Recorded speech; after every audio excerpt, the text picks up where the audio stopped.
ভোরের আলো ফোটার আগেই এক অচেনা জাগরণে জেগে ওঠে বাংলাদেশ।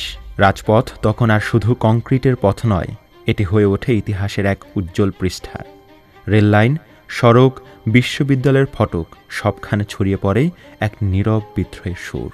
প্রিয় শ্রোতা, জুলাই বিপ্লব ২০২৪ স্মরণে বাংলাদেশ বেতার ময়মনসিংহের বিশেষ আয়োজন রক্তাক্ত জুলাইয়ের দিনলিপি অনুষ্ঠানে আপনাদের সবাইকে স্বাগত জানাচ্ছি।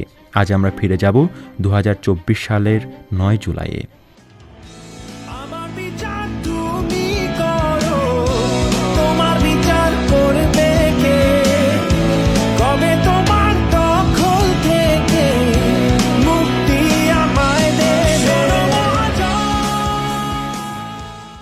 একটি দিন যা শুরু হয়েছিল বাংলা ব্লকেট শব্দটি দিয়ে, যা ঘুম ভেঙে দিয়েছিল পুরো জাতির। ঢাকা, চট্টগ্রাম, রাজশাহী, খুলনা, বরিশাল, রংপুর, ময়মনসিংহ, সিলেট, দেশের প্রতিটি প্রান্ত, জেলা, এমনকি উপজেলা শহর পর্যন্ত শিক্ষার্থীরা হাতে ব্যানার নিয়ে দাঁড়ায় রেল লাইনে, মানুষ হয়ে ঘিরে ধরে মহাসড়ক।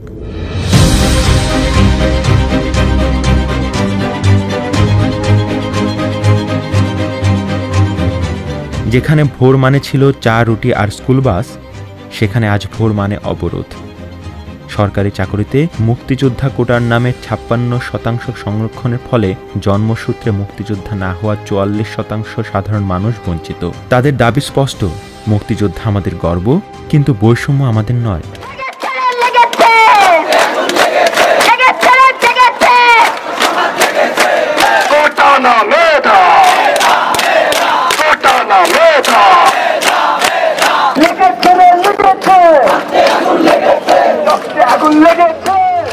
নয় জুলাই শিক্ষার্থীরা শুধু প্রতিবাদ করেনি, তারা দিয়েছিল একটি কঠোর আলটিমেটাম।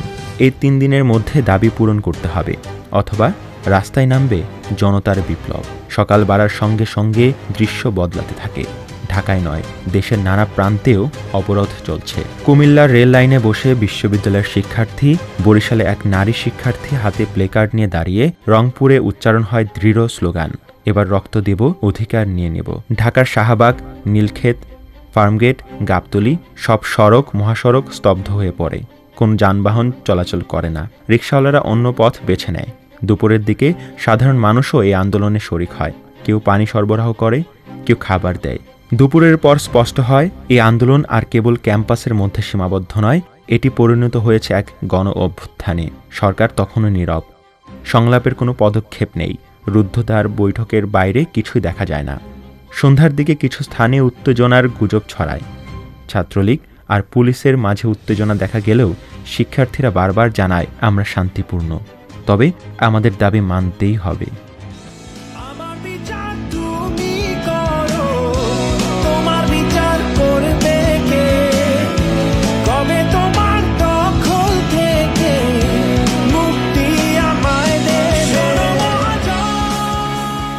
সন্ধ্যা ৬টায় আসে এক ঐতিহাসিক ঘোষণা। গঠিত হয় একটি সমন্বয় কমিটি, যার সদস্যরা বিভিন্ন বিশ্ববিদ্যালয় ও অঞ্চলের প্রতিনিধিদের নিয়ে গঠিত। বলেছে, এটি কোনো রাজনৈতিক বা স্বতন্ত্র সংগঠনের আন্দোলন নয়, এটি জনগণের আন্দোলন। রাত ৮টায় শহরের মোড়গুলো যেন রণক্ষেত্রে পরিণত হয়। শিক্ষার্থীরা জানিয়ে দেয়, যদি এই ৩ দিনের মধ্যে গ্রেফতারকৃতদের মুক্তি না দেওয়া হয়, শহীদদের বিচারে কোনো পদক্ষেপ না নেওয়া হয়, কোটা সংস্কারে সুনির্দিষ্ট ঘোষণা না আসে, তবে পরবর্তী পদক্ষেপ ঘোষণা করা হবে চূড়ান্ত অবরোধ, চূড়ান্ত বিপ্লব। সেদিন পুরো বাংলাদেশ একসঙ্গে উচ্চারণ করেছিল, গণতন্ত্র চাই, বৈষম্য নয়। আমাদের দেশ, আমাদের অধিকার।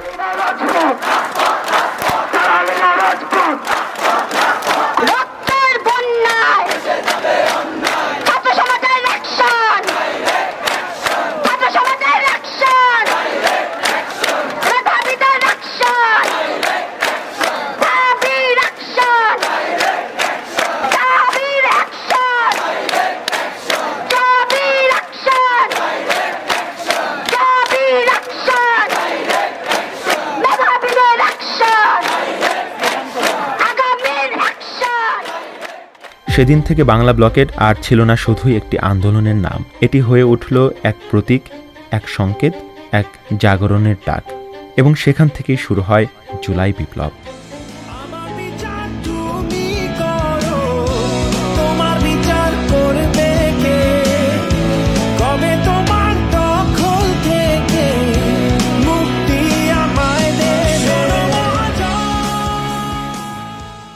প্রিয় শ্রোতা, জুলাইয়ের রাজপথে গর্জেছিল যে মিছিল, তার প্রথম সারিতে ছিল কিছু চোখ, যেখানে ছিল না ভয়, ছিল প্রতিজ্ঞা। এই আন্দোলনে শুধু পুরুষেরা ছিল না, নারীর পদধ্বনিও ছিল সমান তৃপ্ত, সমানদ্রোহী। আজ আমরা শুনব তেমনই এক নারীর হৃদয় থেকে উঠে আসা সেই দিনগুলোর ভাষ্য। তার কণ্ঠেই শুনব এই জুলাই বিপ্লবে নারীদের অংশগ্রহণ কেমন ছিল।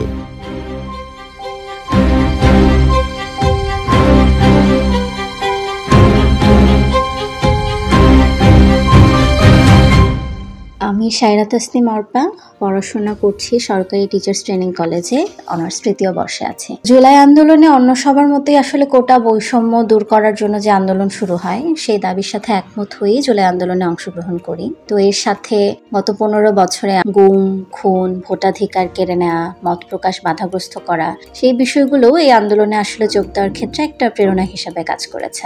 আর নারী হিসেবে এই আন্দোলনের দিনগুলো আমার কাছে স্মরণীয় হয়ে থাকবে একটা কারণে, সেটা হচ্ছে অন্যায়ের বিরুদ্ধে আন্দোলন মানুষকে পাল্টে দেয়। কারণ আমরা অন্য সময় নারী হিসেবে রাস্তাঘাটে চলাফেরা করতে বিভিন্ন ধরনের টিজিং বা বৈষম্যের শিকার হই, কিন্তু এই আন্দোলনের দিনগুলোতে আমরা দেখেছি আমাদের পুরুষ সহযোদ্ধা যারা ছিল আমাদের যথেষ্ট সম্মান করেছে। এখানে অমর্যাদাকর কিছু ছিল না। এখানে আমরা ছেলে মেয়ে ঐক্যবদ্ধভাবে একটা অন্যায়ের প্রতিবাদ করেছিলাম, সেখানে সবাই আসলে পরস্পরকে সহযোগিতা করেছে। আমাদের ভাষা আন্দোলন, মুক্তিযুদ্ধ, স্বৈরাচার বিরোধী আন্দোলন সহ সকল গণতান্ত্রিক আন্দোলনে ছাত্র সমাজ একটা অগ্রণী ভূমিকা পালন করেছে। তো 24-এর গণ অভ্যুত্থানও আমরা ছাত্র জনতা মিলেই সফল করলাম। ভবিষ্যতে যারা আসলে তরুণ, তাদের কাছে প্রত্যাশা থাকবে দেশের যে কোনো সংকটকালে যখনই কোনো অন্যায় অবিচার হবে তার বিরুদ্ধে যেন তরুণ প্রজন্ম সেই অতীত দিনের মতো সেই লড়াইটা করতে পারি, এবং বৈষম্যহীন বাংলাদেশের যে স্বপ্ন নিয়ে আমরা এই আন্দোলন করলাম তা যেন সত্যি বাস্তবায়ন হয়, এটাই প্রত্যাশা থাকবে। আপনারা দেখেছেন সারা দেশে এই আন্দোলনে আসলে নারীদের একটা ব্যাপক অংশগ্রহণ ছিল। আন্দোলনের শুরু থেকে 5 আগস্ট পর্যন্ত প্রত্যেকটা কর্মসূচিতে নারীরা আসলে একটা অগ্রসর ভূমিকা পালন করেছে।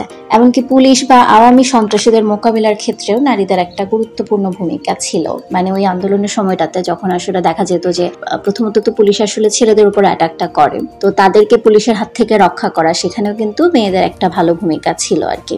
সারা দেশে অসংখ্য মা বোন আন্দোলনকারীদেরকে খাইয়ে আশ্রয় দিয়ে গুরুত্বপূর্ণ ভূমিকা পালন করেছে। তো ময়মনসিংহের ক্ষেত্রেও আমরা দেখেছি যে প্রত্যেকটা কর্মসূচি আসলে বাস্তবায়নের ক্ষেত্রে নারীরাই সবচেয়ে বেশি সচেতন ছিল। প্রত্যেকটা কর্মসূচি শুরুতে সময় মতো মেয়েরা আগে হাজির হতো এবং শৃঙ্খলার সাথে সেখানে আসলে অংশ নিত।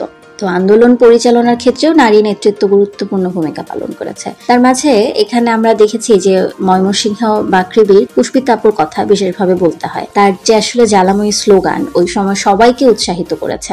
আন্দোলন অর্গানাইজ করার ক্ষেত্রেও ময়মনসিংহ নারী সংগঠকদের একটা গুরুত্বপূর্ণ ভূমিকা ছিল। এই আন্দোলনে একজন সংগঠক হিসেবে বা নারী হিসেবে ভবিষ্যৎ বাংলাদেশের কাছে প্রত্যাশা এটাই যে আমরা এই যে আন্দোলন করলাম বৈষম্যের বিরুদ্ধে, বাংলাদেশের সমস্ত ক্ষেত্রে যেখানেই আসলে বৈষম্য আছে সেই বৈষম্য যেন দূর হয়, এটাই আমাদের প্রত্যাশা। বিশেষত আমরা দেখি যে আমাদের দেশে নারীরাই সমস্ত ক্ষেত্রে সবচেয়ে বেশি বৈষম্যের শিকার হন। অন্য সকল বৈষম্য দূর করার পাশাপাশি নারীর প্রতি যে বৈষম্য সেটা দূর করার ক্ষেত্রেও সরকার যেন আসলে গুরুত্ব দেন, সেটাই আসলে প্রত্যাশা থাকবে। একটি আন্দোলন যা পরবর্তী সময়ে রক্তে রঞ্জিত হবে, শতাধিক প্রাণ হারাবে, বহু নিখোঁজ থাকবে, তবুও থেমে যাবে না মানুষের কাফেলা, থামবে না উচ্চারণ। এই 9 জুলাই ছিল সেই দিন যেখানে ইতিহাস মাথা নোয়াতে শুরু করে ছাত্র জনতার সামনে, যেখানে রাষ্ট্র নড়ে ওঠে আর রাজপথে জন্ম নেয় সাহসী প্রজন্মের ঘোষণা।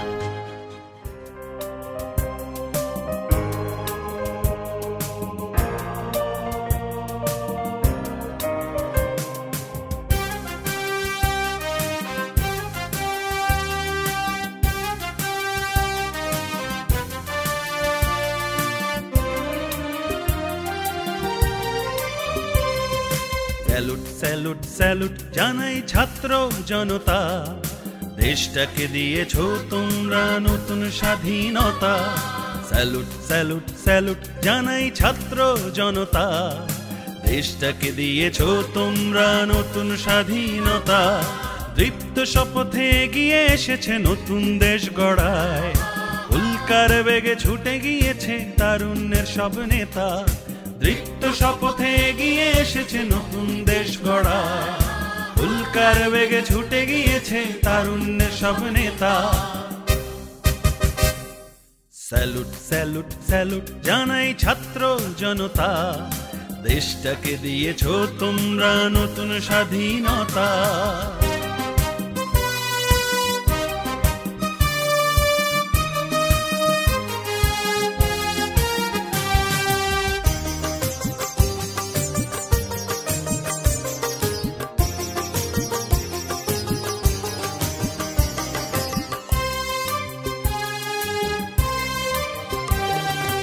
এদেশে চাই না আর কোনো বৈষম্য, সকল স্তরে চাই শুধু ন্যায্যতার সাম্য।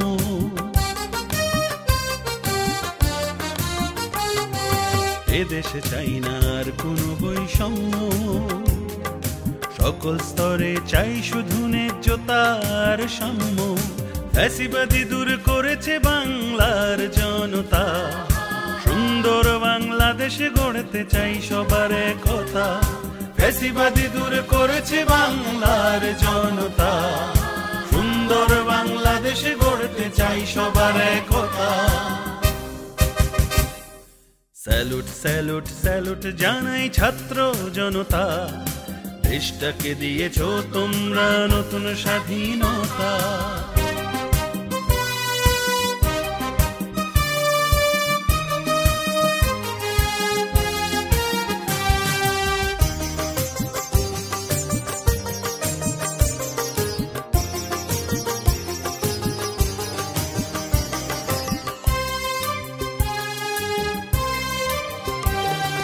শত শহীদের রক্তে নতুন স্বাধীনতা, সাইদ মুগ্ধ সব শহীদ আজ হৃদয়ে আছে গাথা।